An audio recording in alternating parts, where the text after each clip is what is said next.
l'Auto-Québec, la provinciale, là? Ben oui. Oui, ben ils appelleront ça l'Auto-Québec, là. Comment ça, ils appellent ça? C'est vendu à Hydro-Québec. À Hydro-Québec? Oui, la provinciale vendue à Hydro-Québec? Ben oui. Pourquoi? Eux autres, Hydro-Québec, ils vont pouvoir se tenir au courant des gars qui regardent au travail des billets. Puis comment ça va, M. Martin? Ça va bien. Je dois t'avouer que ça va très bien. Ça, c'est l'histoire gagnante aujourd'hui. Je voudrais te féliciter pour ta 100e aussi, hein? Ah, ben merci beaucoup, moi aussi, M. Martin. Merci, hein? L'histoire gagnante? Ah oui. Ah bon. Alors, elle nous vient de M. Côté, de la rue Saint-Germain à Montréal. Ah oui. M. Côté dit que c'est l'histoire de l'évêque qui meurt. Ben oui, l'évêque de Montréal meurt subitement puis se retrouve devant Saint-Pierre pour être jugé, évidemment. Comme tous et chacun, c'est notre lot, hein? Un jour ou l'autre, on va y passer. Ah, ça ralentit. Et évidemment, Saint-Pierre le loge au paradis, hein? Notre Monseigneur l'évêque, dans une toute petite chambre, avec presque rien, très austère. Évidemment, le Monseigneur est un petit peu fâché d'être dans une petite chambre avec rien dedans, aucune facilité, pas de salle de bain, rien. Une chambre, un lit, point. Oui, puis Monseigneur, ça se lave? Ah ben oui. Et là, le Monseigneur est pas content. Alors évidemment, il va se promener au paradis. Et qui rencontre-t-il? Un comédien du nom de Claude Blanchard. Non! Qui est trépassé.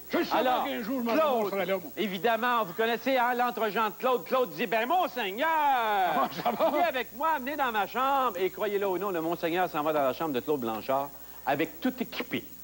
Tout équipé! Tout! 3 salles de bain pour Claude Blanchard, mesdames et enfants. Oui! 11 mannequins. 3 archanges sont là à ça. Ah oui! Ah, je vous dis, les anges, tout le monde est là. C'est grand, il y a tout, même petit foyer.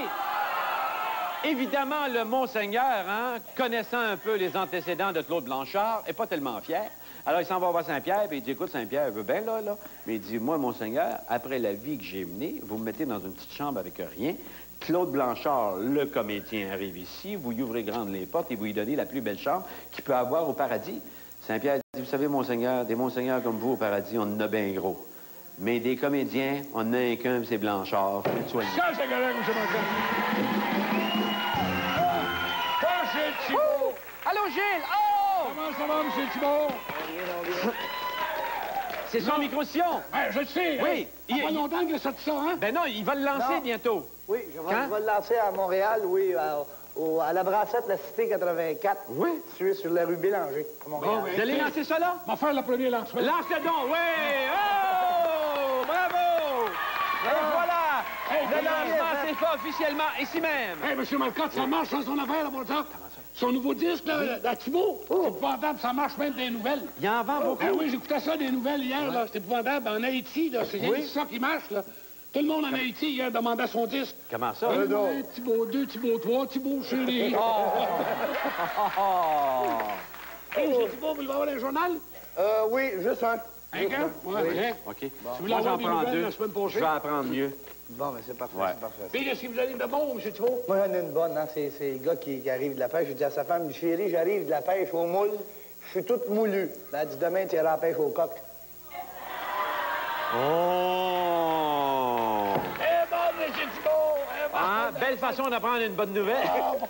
Petit gars qui arrive de l'école, il dit, papa, à l'école, il pose des questions, puis il sait pas quoi dire, pas en tout. Son père dit, comment ça? Il dit, ils m'ont demandé à quoi ça servait les 5 doigts de la main, puis je suis tout mêlé. Son père dit, c'est bien facile, mon petit gars, du pouce, ça sert à faire du pouce. Ce doigt-là, ça sert à indiquer, monsieur. Ce doigt-là... Attention! Ce doigt-là, on va attendre un peu, t'es jeune. Ah, bon. Ce doigt-là, ça sert à mettre une bague. Puis ce doigt-là, ben, faut faire le nettoyage. Là, les années se passent, le petit gars, une vingtaine d'années après, il se marie. 6 mois après le mariage, il dit à son père, il dit, hey, la paix, viens ici. Oui. T'en souviens-tu, quand j'étais petit, je t'avais demandé à quoi servaient les 5 doigts de la main? Tu m'as dit celui-là, celui-là, celui-là, celui-là. Ouais. Puis? Tu m'avais pas dit celui-là. Ouais. Il dit, aujourd'hui, je le sais à quoi que ça. Son père, il dit, oui. Il dit, à quoi? Il dit, un bol, papa, un bol!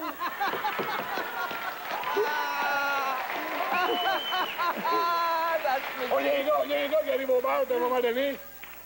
Enlève le bar, il dit au bartender, il dit, voilà la belle fille qui est au bar, là, tu payes un drink. Fait que le bartender, il paye un drink, il dit au gars, tu me dois 7,95. Mais il dit, pas de mes affaires, tu perds ton temps, tu payes un drink à elle. Il dit, elle est lesbienne. Il dit, envoie-y un autre. Le bartender, il en emporte un autre, le gars va s'asseoir à côté, il dit, de quelle partie de la lesbie vous êtes... Oh! Bon, ben là, les gars, Ah! Déjà! On fait... Ah, ben, écoute. Merci, M. Thibault.